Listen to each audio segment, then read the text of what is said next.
Welcome to the Recover You podcast. I'm Kylene. And I'm Patrick. We are a couple in recovery from sex addiction and betrayal trauma. Together, we share our story to encourage you on your journey. It's here that we talk about sex addiction, betrayal trauma, mental, emotional, and physical health, faith, and anything and everything needed to recover you to your most authentic self that God created you to be. Welcome, everyone, to this episode of Recover You. I'm very excited to have a guest on today, Raquell Barton. She is a divorce recovery coach. And so, as you might guess, the topic today is going to be divorce. We're going to talk all things divorce and navigating divorce and how Raquel can help you. And through this podcast, we talk a lot about recovery for individuals, the potential of reconciliation, but the ultimate goal is health. And we know that in many, many cases, that divorce is actually the choice of health. And so we just want to bring that forward and talk through, some of the realities of navigating the process. My husband has been divorced. I have been divorced. There is real value here, but there's also a lot of fear associated. So let me introduce Raquel quickly. She helps moms move through the divorce process with power, peace, and preparedness so they can maximize what they get and minimize stress while they rebuild a future that's better than before. I love that. That's beautiful. Yeah. Would you mind sharing a little bit about yourself and how did you become a divorce coach? Well, probably the same thing. I've actually been divorced twice. My my first marriage lasted all of about 7 months, but that's another story. But my second marriage lasted, we were together for 21, almost 22 years. And for me, it came out of nowhere. And I was in the middle of, or not in the middle, I was right at the end of finishing a degree. I was getting a degree. And at the very end, I was very, very, very, very busy. And I was trying to finish up my dissertation. And I'm also an educator, so I was in school and teaching as well. And once I got to that point where I had finished my dissertation and I had turned it in to my editor, I kind of noticed that things were different. And before that, I was, my brain was so focused, and I was so busy. I realized I'm like, something's wrong. I was like, something is wrong. Something's going on here.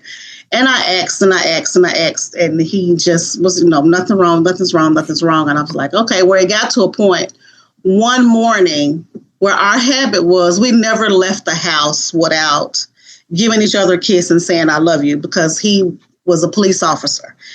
And in that field, you just never know, what could happen. So we never left the house. So one day we basically just got up, didn't say one word to each other. And I left the house and I walked out the door, went in the garage, and just that moment, I was like, yeah, something is wrong. So I went back in the house and was like, you need to tell me what's going on and what's wrong. And he was like, he finally kind of did a little bit, but it was like we were both getting ready to go to work, get the kids off to school. We'll talk about it when we get home, when we both got home. So we ended up talking about it. It all came out that, he was unhappy, blah, blah, blah. And we ended up deciding to get a divorce. Well, even though the divorce was unwanted on my part, it was amicable. There was no fighting over who would get the house, who would get the equity, who would get this car, that car. We did 50-50. At that time, we had a minor child. Our oldest two were in college. And, it was like completely amicable because I had witnessed drama in divorce with a sibling, and I had wanted no part of that. So I was in my mind like, this is going to be amicable. We're not going to be, if you want to be gone, you can be gone. That's fine. We're not going to go back and forth and fight. So like I said, it was completely amicable. Well, at that same time, I kind of got on Facebook and was looking for like support groups and stuff. So I found a support group online that was specifically targeted toward, African-American women. And as I started reading these stories, I was like, oh my God, is it really this? it was madness. Like some of the stories I heard were was just absolute madness. And at that particular time, I didn't even know a divorce coach even existed. So maybe probably like a year or two later, because I actually started my first business as a virtual assistant. So I was a virtual assistant for a couple of years. And like I say, just doing more, getting in the online space and, seeing other types of, other things that were going on. Because like I said, had no idea that whole work coaching and none of that world was even out there, because that wasn't my focus. I was on Facebook for fun. I was on Instagram for fun. I wasn't on there for like business or anything like that. But once I got into virtual assisting, this whole world, kind of broadened for me. And I saw that a divorce coach existed, and I was like, maybe I think that's something that I could do. And I was actually in a group coaching program to be a virtual assistant coach. And one day during a group call, I got on this tangent about something that led to women and divorce and kids and da-da-da-da-da. And my coach stopped me and she was like, Raquel, this is what you need to be doing. This is what you're passionate about. And that's basically how I started. And I found a certification online and paid the money and went through the certification. And I've been doing it. And that's where I've been in this field for the last couple of years. So many times I think when we find such unique niches like this, it comes with that personal journey. It was my own personal journey, and being in that Facebook group and just seeing so much chaos and, stay-at-home moms who their husbands decide they won't, they get a divorce or they find out they're cheating and they don't want to take care of their kids. And it's just drama. And I was like, it was just too much chaos. And I was like, there's got to be a way to help women navigate that situation better. And then that's kind of the reason why I started. Beautiful. What are some of the most common reasons you see in your clients moving for their decision to move towards divorce? Lately, the two common reasons I have one client whose husband has a bit of I don't want to say mental or psychological issue, but it's kind of something like that. And she's been dealing with it, his kind of like breaks in psychosis or whatever for like 15 years. And they had been together. They met the first year in college. And it just got to a point, and they have a child, and he suffered from anxiety. And it started affecting their daughter. And she knew it was time that she needed to get out. She just knew that she just couldn't, I can't live the rest of my life like this, basically. Yeah, it's a lot of that. And another client, it was an abuse situation, financial and, physical and emotional abuse. And it was one of those things where when we talked, they also met in childhood. That's a common theme as well. They met in childhood, but their common trauma bonded them together. I was like, y'all, and I remember in the conversation I said to her, I was like, baby, y'all should have not got married in the first place. Because it was like they both had the same trauma, the same emotional trauma, abusive trauma from both parents. And then it brought them together. And instead of her husband deciding to be opposite of his father, he was the same and just it couldn't see it. So it's so many different things. Two common anchors I think you just mentioned are, when there's a time component that makes it difficult for people. They're like, it's like the sunk cost fallacy. I've spent this much time. I should try to make this work. I've put so much time, so much emotion, as opposed to I've put so much time and emotion in, and this isn't working. I better save my future time and emotion, right? Exactly. So there's a real emotional struggle there. And then also the kids component, I do see as well. Sometimes an individual will feel like I can tolerate XYZ, but the moment it crosses over into my kids being treated a certain way, or viewing something or seeing something or witnessing something, that can be a line for some people. Right, exactly. And I think that there was a line for one of my clients, and the other client, they didn't have any kids, thank goodness. So she's, kind of able to walk away, clean and free without having to, deal with custody and support and all that other kind of stuff. But yeah, it's sometimes shared trauma just shouldn't be together until you work on it, and fix it. Sometimes just shared trauma just shouldn't be together because it just causes more headaches in the marriage. Yeah, absolutely. Yeah. I think we see that a lot. We talk about the addiction community here on the Recover You podcast, and just so much about how the betrayed partner cannot make that person want the recovery. Right. But when you have two people that are like, hey, we're going to fix this, that's powerful. Right. It unfortunately happens less than we wish it would, that you would have two people willing to work on it. Because more than often, one person doesn't see anything wrong with it, and everything's great. My coping mechanism's working for me. Why would I give it up? Exactly. Right. Everyone is so different, obviously. So I don't. This might be hard to sort of streamline here, but are there common struggles that you see when women are navigating divorce, whether it's financial things or the emotional process of coming to a decision of divorce? What are some common walls that women come up against when they're, finally coming to this place of, I think this might be a decision that I need to make? Financial. That's the biggest, yeah.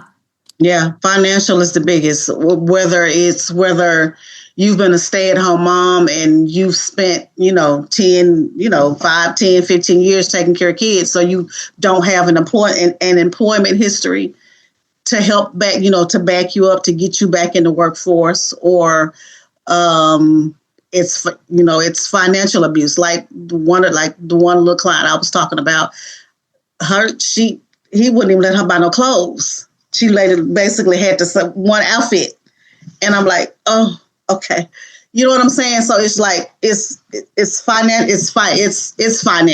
Most of the time, it's finances where they struggle. They struggle to see a path forward because the finances just aren't there. Mm-hmm. Yeah, that makes so much sense. It's like the unknown of how am I going to make this work? Are there tools or encouragement that you would offer? Like if someone's listening to this and they go, "That's my struggle," what are some of the pieces of advice or encouragement you might offer someone in that position?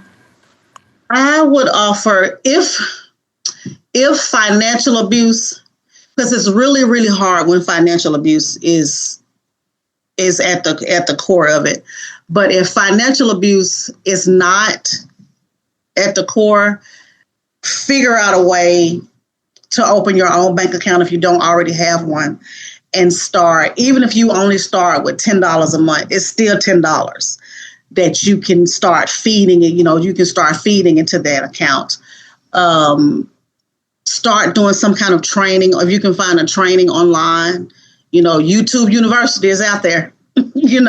And YouTube University is free. Yeah. Figure out something, a passion or something that you like, that you're good at, it literally could be quilting. It doesn't matter. There are people online who are doing quilting that are on Etsy, and they're selling things, there's a niche for everybody. There's a niche for everything, and see if you can figure out, what your niche is and how you can help people, or something that you can sell to someone else, and start bringing in your own money. There's nothing wrong with wanting to be a stay-at-home mom and stay at home with your children and nurture your children. But when you leave every financial decision up to the spouse and you own absolutely nothing that's going on, it puts you in a bad place. And I don't want to, some people think just because I'm a divorce coach that I'm not pro-marriage. I am pro-marriage. My parents were married shy of 50 years. My father passed away. That's why they didn't make it. Both sets of my grandparents were married for over 50 years. I'm not against marriage. I need you to be smart. This is what I need you to be. So if you're a stay-at-home mom right now and you don't have your own bank account, I need you to go get one. Even if it's a savings account and you just put a little bit of money in, once a month, just do that for yourself to give yourself. And I'm not even saying hide it from your husband. You ain't even got to hide it from him, but just have something. Just don't give him the login. There you go. Just, have something for yourself. Because if you got to ask to buy toothpaste or tampons or deodorant, that's a problem. Fix it while you can. If you can fix it now while you can. And honestly, I would get to a point where you can't fix it. Absolutely. And honestly, I would even say, like, if you don't even think that divorce is in your future, still do that. Because yes, exactly. There's not ever going to be a regret that you have a little nest egg set aside, but there will absolutely be regret if you find yourself in a compromising position and you don't have resources. So start today, regardless of where you think your path is going to go. I agree. That's a really, really important. Patrick and I, my husband, we're doing great, and we're 5 years into recovery, and we do this podcast now. I have my own business account. And that is, I have money in that account. And there's some emotional security to that. Even though I know that, if we divorce, things would be divided, and I know that things would be okay. But there's that independence piece of it, that I have this thing. And I think that is really mentally, psychologically, emotionally so key, so important. Sometimes it's just you're not even thinking about divorce, but it's just something could happen. Anything could happen to your spouse. Like, I literally had a cousin, and she was a stay-at-home mom. They had, I think five children, and he was a great husband and all of the things. And he took care of all the bills. Mm-hmm. He passed away. Mm-hmm. She knew nothing. Mm-hmm. She knew nothing. So her dad had to come and her mom had to come and help her figure this out. But if you were already aware, I'm not saying not allow him to pay the bills, but you can sit beside him when he do it. Yeah. You know what I'm saying? You can have access to the accounts. Have access to Have access to the accounts. Know what the login information is to pay. Mm-hmm. Just be aware of what it is, what you have, how much it is, life insurance. All of the things. Just be aware of it and just know how to handle it. And because even if your spouse ends up in the hospital, business still got to take care. Bills still got to be paid. Yeah. Just be aware of what's coming in and out of your house and for what reason and how much it is.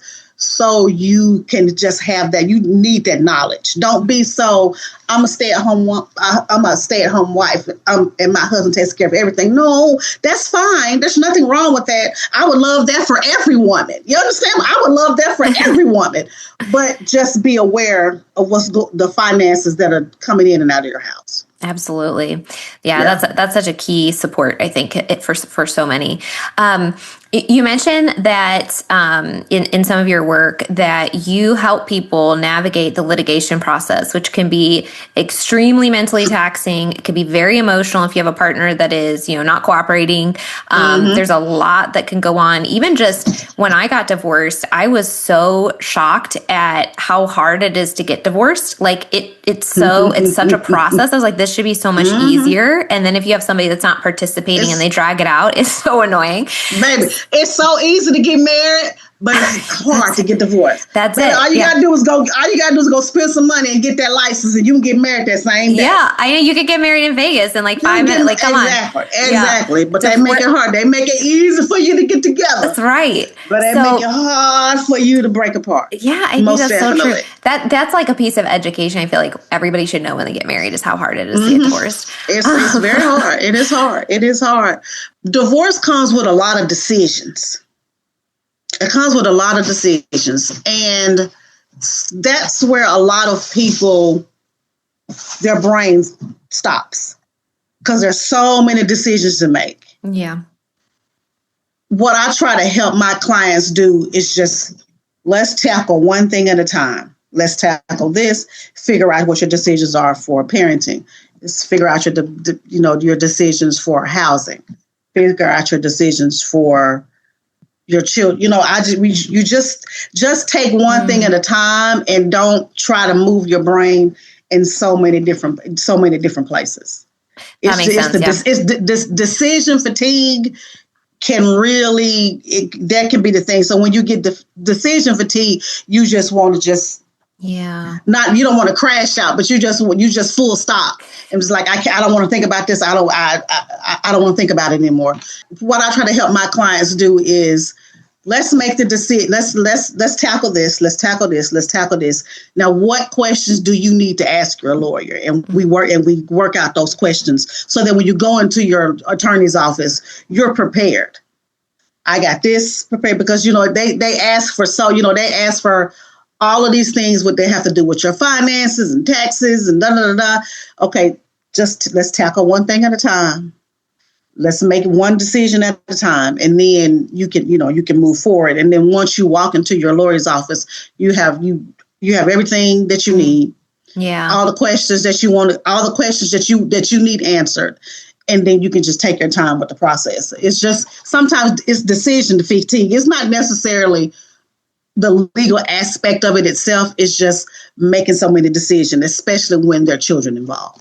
Yeah, absolutely. And that's so helpful to have like a third party come in and go, hey, here are some of the things you're going to have to think about. Mm-hmm. Let's take it one bite at a time. Right, because exactly. Again, when you've never gone through this and you feel you have no clue, you just don't. Yeah. And it's just a lot to think about. That's and if you're going to your lawyer for all of those questions, I would guess that it's going to be a lot more expensive because per hour they will charge you through the roof. Yeah. So and that's one of the, I'm sorry, but that's one of the reasons why I have your questions prepared. So that way you're not sitting there thinking, well, what else I need to add? No, have all of them prepared. That way, if you can get all them questions answered in 1 hour, you get them answered in 1 hour instead of you sitting there 2 or 3 hours, trying to ponder and think, come in out prepared. of the way. Yeah. So you come in prepared. Yeah. What are preparedness is important. Yes. What are some boundaries that women may find themselves having to think through as they navigate the divorce process?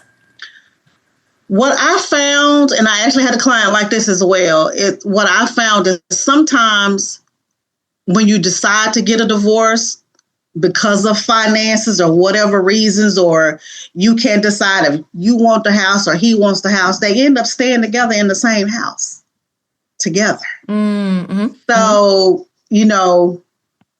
one of my clients, she was, her husband was actually in the military and they're based overseas. And they had decided to get a divorce, but they're living together, probably going to be living together probably about 3 or 4 more months. So you got to navigate those boundaries, intimacy, talking to each other, because sometimes, so you're having a normal day and it's like, okay, we having a normal day. We're not fighting. Yeah. Are we really still, in their mind, are we for sure getting a divorce? Do we need to have a conversation? You know what I'm saying? So it's like she was struggling with the intimacy part because her husband kind of still wanted to be intimate with her. And I'm like, no, you don't need to do that. Like, sir, you the one want this divorce. Yeah. I remember. We need that distance. Yeah. So we can get over each other. I remember a little bit of that phenomenon when I had made the decision to divorce. Mm-hmm. There was a lot of conflict in terms of he just could not take responsibility. He was very gaslighty. He made my head explode. It was really terrible. But I do remember a particular situation where we had to go file our taxes together during after the decision had been made, but before we were divorced. Yeah. And I remember sitting in that office and we were kind of joking and I was like, what is this? It's the tension is gone because the decision is made. You know, and so that's a really real phenomenon. And I think what I'm hearing you say to the betrayed partner or to the person who's getting the divorce or to the woman is, try not to get confused by that. The decision has been made for a reason. Right. The decision has been made for a reason. Don't mistake nice days for healing. Yeah, I feel like that's a universal struggle for partners in general, is navigating intimacy boundaries, and navigating co-parenting when things aren't really going well, and navigating conversations when things aren't going well. Like, how do we? Yeah, absolutely.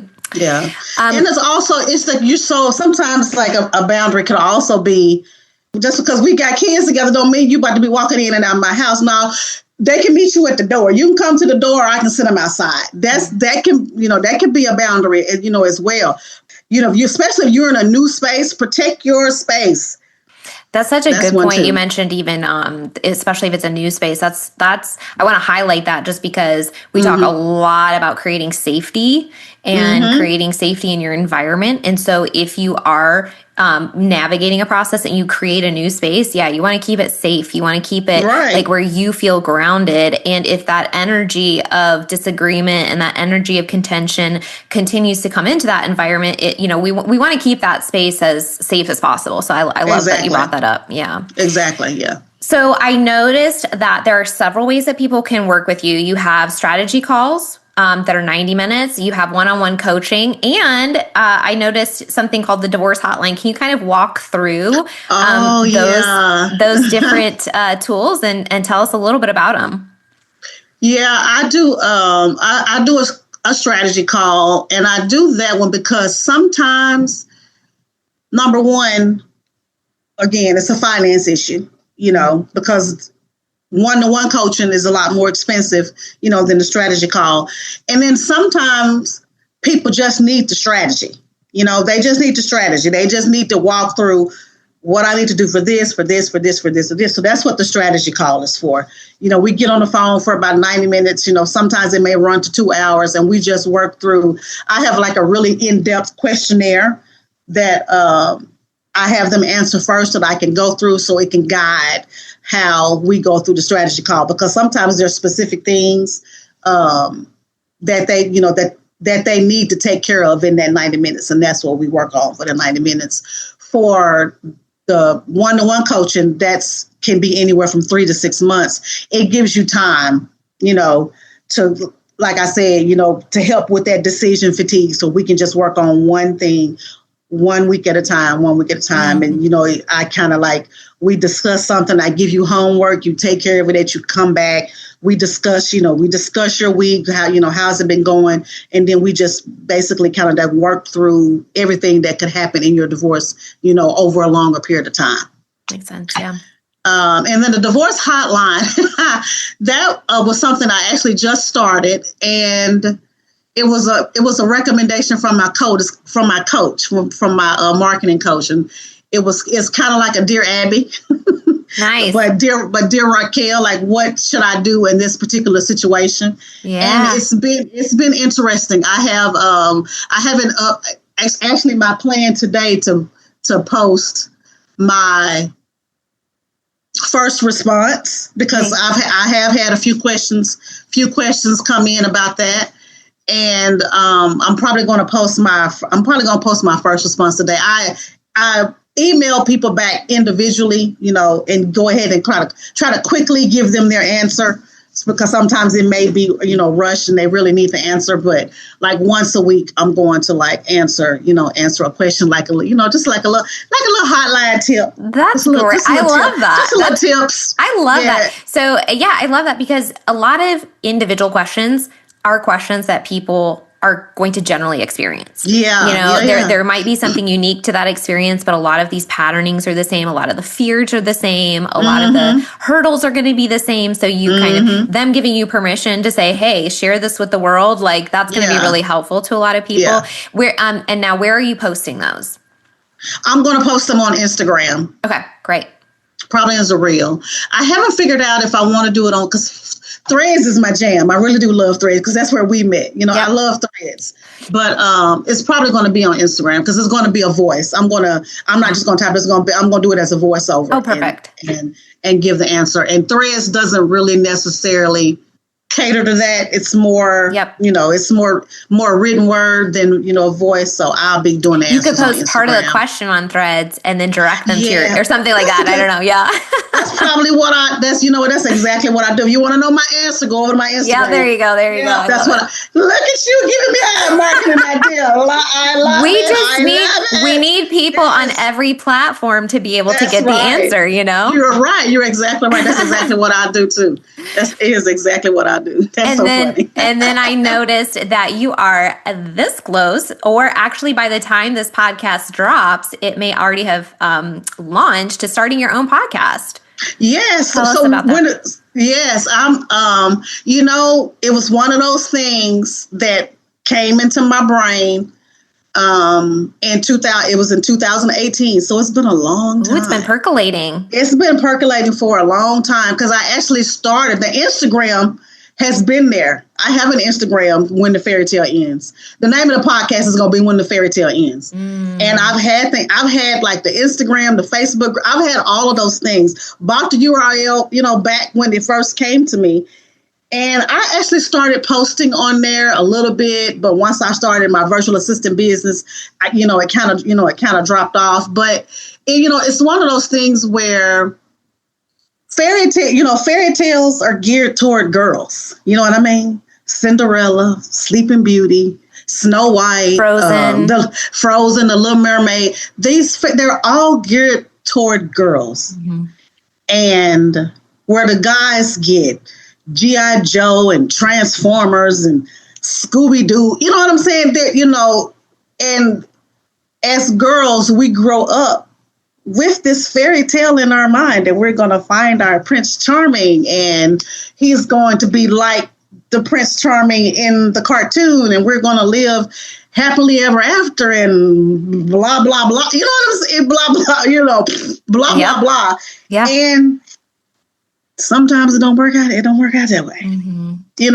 Sometimes your Prince Charming turns into an evil goblin. Oh my gosh, I just went to see Frozen with my niece, and that's exactly like 90% of the show. You're watching this one prince, and you're like, oh, he's so nice, he's so sweet. And then right at the last minute, he turns into the bad guy. Like he's awful. In Frozen, he's awful. Exactly. So we grow up with this fantasy in our brain that we're going to fall in love and we're going to get married and we're going to live happy. We're going to have children. We're going to live happily ever after. And for some women, that does not happen. So it's like, what do you do when the fairy tale ends? Yeah. What do you do when the fairy tale ends? And not even marriage per se, just relationships in general. But what happens when it blows up? Yeah. What do you do when the fairy tale ends? So that's and that was mine because I was like, I've been married for 19 years and now I said, what the hell am I supposed to do now? What am I supposed to do now? I'm 48 years old. What do you do when the fairy tale ends? And that's how the brainchild for that podcast came in. That is launching in February? It's launching in February. It's going to launch the first week. I think February. I think February 4th. All right. It's going to be like once a week. Are you going to have some of the Dear Abby, sort of like Dear Raquel? Yeah, I will at the end of each episode, I will share like a Dear Abby divorce hotline question at the end. I'm actually right now, because I do still have a full-time job. It's going to be every other week. I'm gonna do episodes every other week, but I'm excited. Yeah. I love that. I'm excited for you. Yeah, I'm excited for it to get started. So be looking for it. This first episode is gonna be February 4th. Well, thank you for sharing your story, for sharing, what some of the common things are that women struggle with, and for your heart in reaching out to them and helping them, supporting them, helping them organize their thoughts, helping them set boundaries, helping them navigate litigation, all of these just crucial things. Yeah, that's a lot. How can people... Divorce would take you through every single emotion. I compare divorce to death. It's like how how many stages, what the stages, you go through those same, the stages of grief. You do the same thing in divorce. You go through all of those stages. And for a lot of people, it's like you mentioned, death, but what's difficult is the person's still alive. So there's no finality to it. You're grieving the loss of something, but that, it still exists. Yeah, and so that's the death. Marriage, the marriage ending is the death, and that's what you're grieving. So you're going to go through every last one of those. You're going to go through every last one of those stages. Yeah, exactly. Yeah. Yeah. Where can people find you? Yeah. Where can people connect with you? They can find me at Her Divorce Academy on Instagram and Facebook and Threads. And my website is www.herdivorceacademy.com. Amazing. Thank you so much for being on today. I really appreciate it. Thank you. I appreciate it. I appreciate you having me. Every day is a new opportunity to choose health and freedom. Make that choice today, and we will see you next week.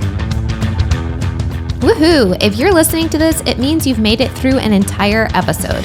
Part of recovery is spending time engaging in healing and self-growth activities. We are thankful that you chose our podcast to be one of those activities today. Make sure you reward yourself for that accomplishment.